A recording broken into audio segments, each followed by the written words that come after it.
Dios no hará ni bien ni mal.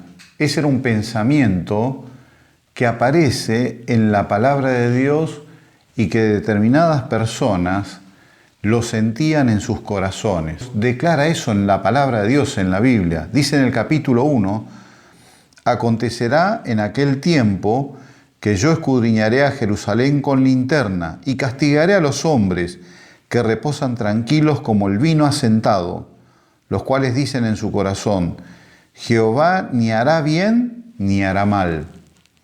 Estos hombres tenían un pensamiento en su corazón. Dice así la palabra de Dios, dice, los cuales dicen en su corazón, Jehová ni hará bien ni hará mal. Dios no va a hacer nada, ni va a hacer bien ni va a hacer mal. Uno cuando escucha esto queda sorprendido, estupefacto, queda indudablemente absorto por esta expresión. Sin embargo, es Dios mismo quien declara esto. Dice que habían personas que tenían este pensamiento. Dios no va a hacer nada. Dios no va a hacer ni bien ni mal. Y esto era lo que hacía que se mantuvieran en esta posición. Estaban tranquilos. Eran personas, dice, que estaban reposados, estaban tranquilos. Uno puede preguntarse cuál es el motivo por el cual estas personas llegan a esa conclusión. ¿Qué les llevó a pensar eso acerca de Dios? Quizás el mirar una realidad en forma equivocada y eso les lleva a sacar una conclusión equivocada. ¿O es posible que su condición espiritual estaba tan mal que no llegaban a percibir la obra de Dios? Dice el apóstol Pablo en 1 Corintios capítulo 2, versículo 14, en el Nuevo Testamento, dice que el hombre natural no percibe las cosas que son del Espíritu de Dios. Era un pensamiento blasfemo. No conocían a Dios y ellos le atribuían a Dios su propia maldad, su propio concepto acerca de Dios. Su opinión estaba de alguna manera determinando su conducta también. Ellos estaban reposados, tranquilos, cuando Dios estaba hablando en los versículos anteriores acerca de que habría un juicio y que habría clamor y habría aullidos por causa de ese juicio. Sin embargo, ellos estaban tranquilos. Ellos le atribuían a Dios desinterés e incapacidad. Dios no va a hacer nada porque no tiene interés o porque no es capaz. Dios estaba actuando y lo hacía en contra de ellos y ellos no se daban cuenta. Eran pensamientos y sin embargo la Biblia nos dice que el Señor conoce nuestros pensamientos. Dios no recompensa el bien a los que hacen el bien, ni castiga el mal a los que hacen el mal. Eso era lo que ellos pensaban. No es que no creían en Dios, sino que creían en un Dios a su propia imagen, a su propio pensamiento. Dios no interviene, no se manifiesta en la vida de las personas. Esto es lo que ellos pensaban. No reconocían sus misericordias diarias, ni tampoco sus juicios que Dios ejecutaba. Miren, los seres humanos tenemos muchas veces pensamientos muy deformados acerca de Dios. Yo quisiera ver algunos brevemente en esta tarde. El profeta Ezequiel, en el capítulo 8, el versículo 12, Dios les dice a aquellos hombres que estaban en tinieblas en sus habitaciones. Dios lo llama al profeta Ezequiel y les muestra lo que ellos estaban haciendo en aquellas habitaciones a oscuras. Estaban rindiendo culto a otros ídolos y ellos tenían una expresión, dice, no nos ve Jehová y Jehová ha abandonado la tierra. Dios no hace ni bien ni mal y acá hay otro grupo de personas que dicen, Dios se fue, Dios no nos ve. Hay un salmo, el Salmo 50, que se los voy a leer, en el cual también aparece una persona, un tipo de persona, con un pensamiento acerca de Dios, en el cual Dios también se lo señala. Dice así en el Salmo número 50, versículo 16, dice, pero al malo dijo Dios, ¿qué tienes tú que hablar de mis leyes y qué tomar mi pacto en tu boca? Pues tú aborreces la corrección y echas a tu espalda mis palabras. Si veías al ladrón, tú corrías con él, y con los adúlteros era tu parte. Tu boca metías en mal y tu lengua componía engaño. Tomabas asiento y hablabas contra tu hermano. Contra el hijo de tu madre ponías infamia. Estas cosas hiciste y yo he callado.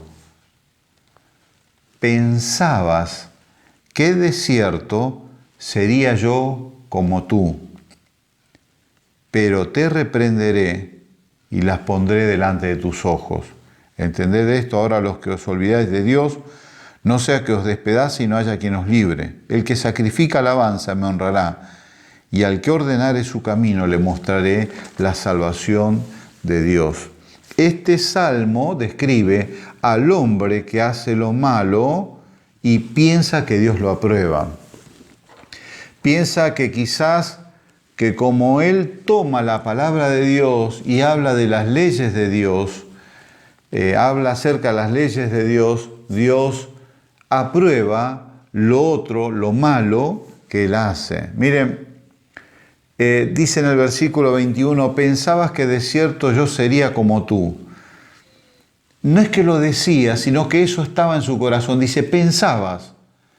Esta persona pensaba, así como aquel grupo al principio, decían en su corazón, Dios no va a hacer nada. Estas personas piensan que Dios aprueba lo que ellos hacen.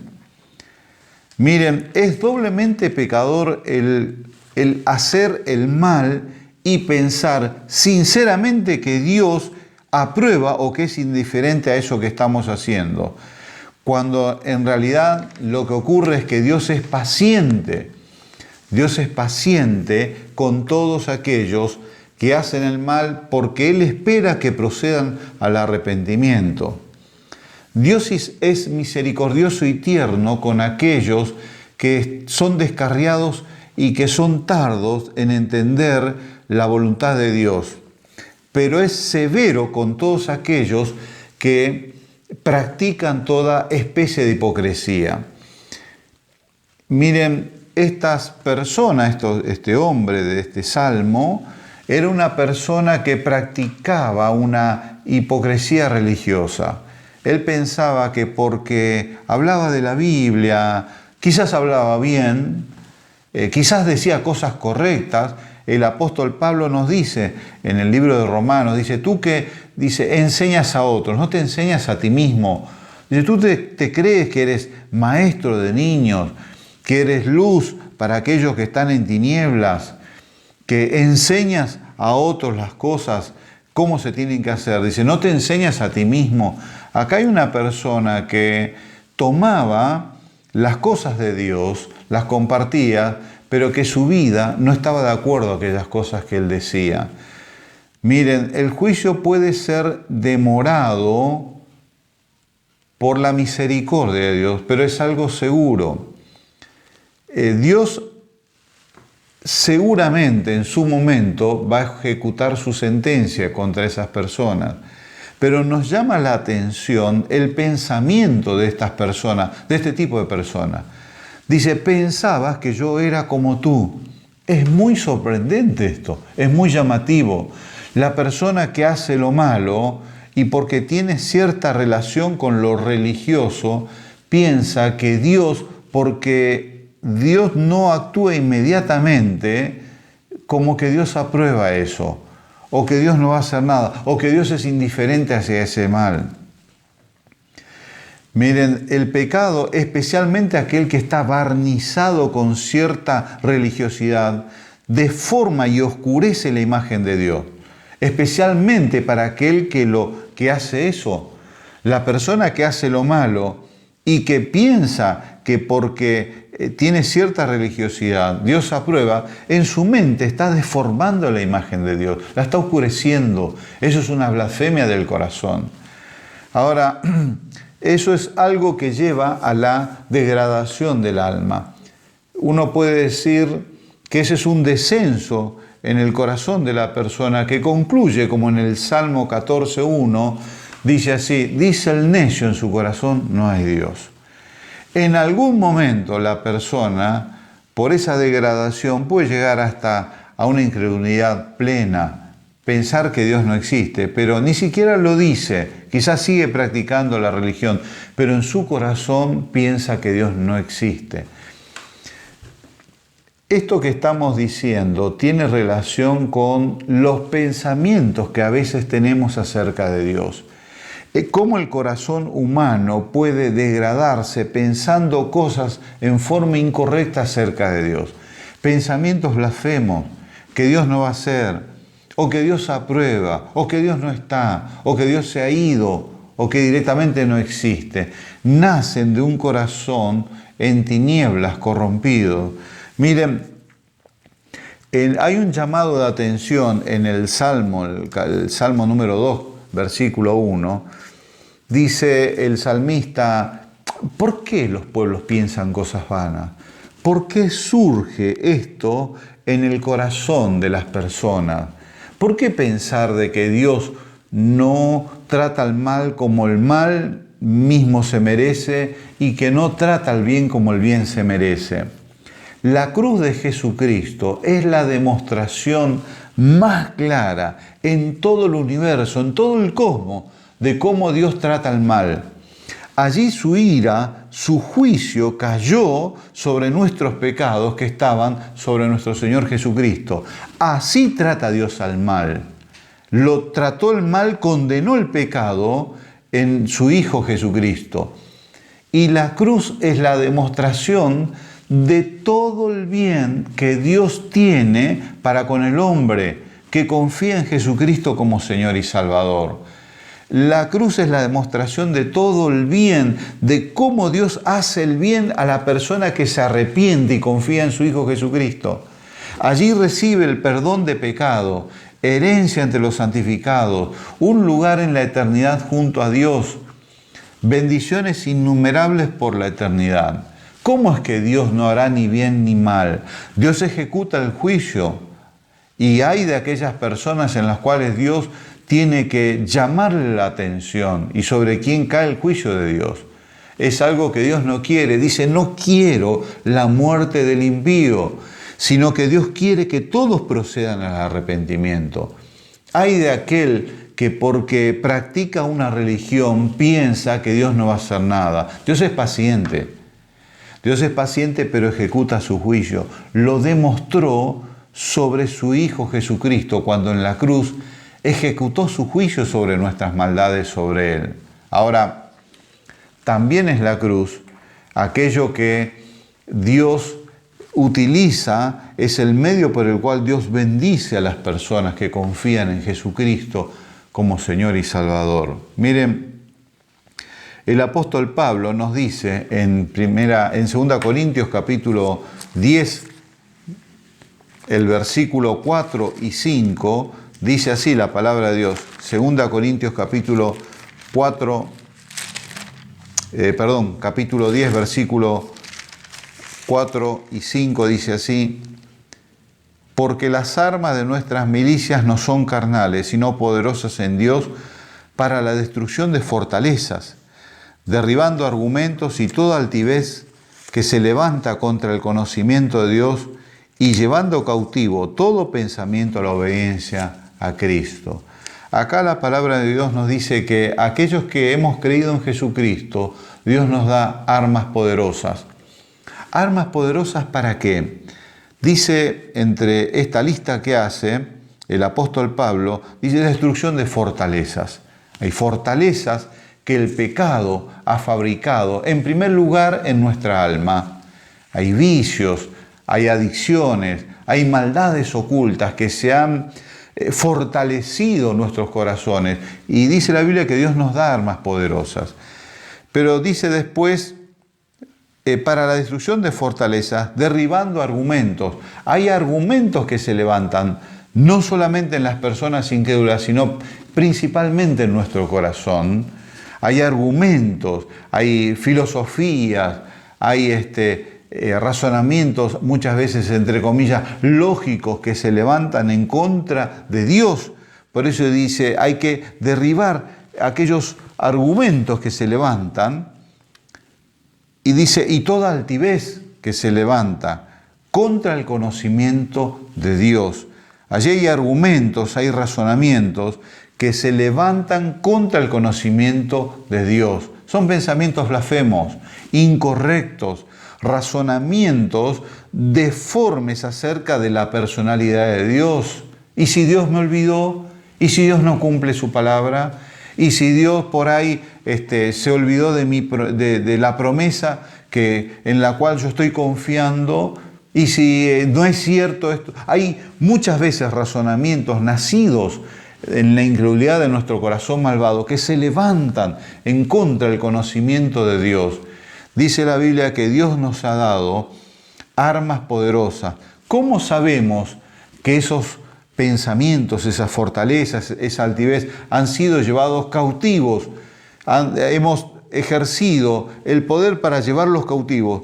Cuando esos pensamientos y todas aquellas cosas que se levantan contra el conocimiento correcto de Dios, cuando todas esas cosas han sido llevados, puestos cautivos a los pies de Jesucristo, siempre tenemos que mirar la cruz. La cruz es el lugar en donde Dios cumplió sus promesas.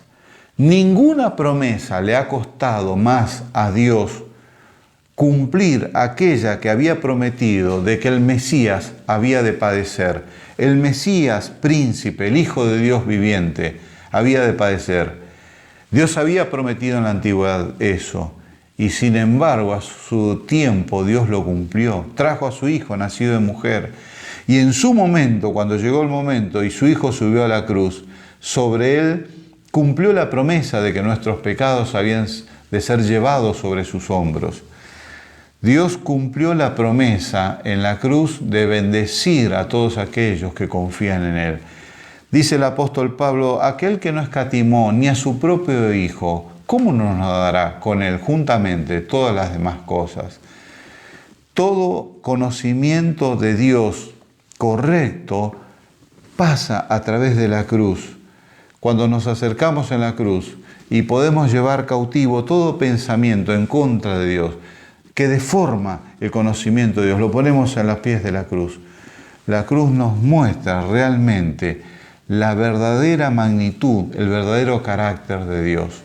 Ojalá que entre nosotros no haya ninguno que en esta noche pueda pensar algo en forma incorrecta, como aquellos hombres que decían, Dios no va a hacer ni bien ni mal. Mentira, es una deformación de Dios. Dios castigó el mal en la cruz. Dios sacó a luz la bendición a través de la cruz. Dios ejecuta su sentencia sobre el mal. Dios bendice lo bueno. Ojalá que nos ayude la meditación de estas porciones de las Escrituras, de llevar nuestros pensamientos cautivos a los pies de la cruz, a Jesucristo, y ver cómo es Dios realmente. No un pensamiento deformado, sino como Dios es realmente. El Señor nos ayude a que podamos meditar y deleitarnos en Dios, cómo es Dios realmente, y no tener pensamientos deformes acerca de Él. Que el Señor nos bendiga en esto. Amén.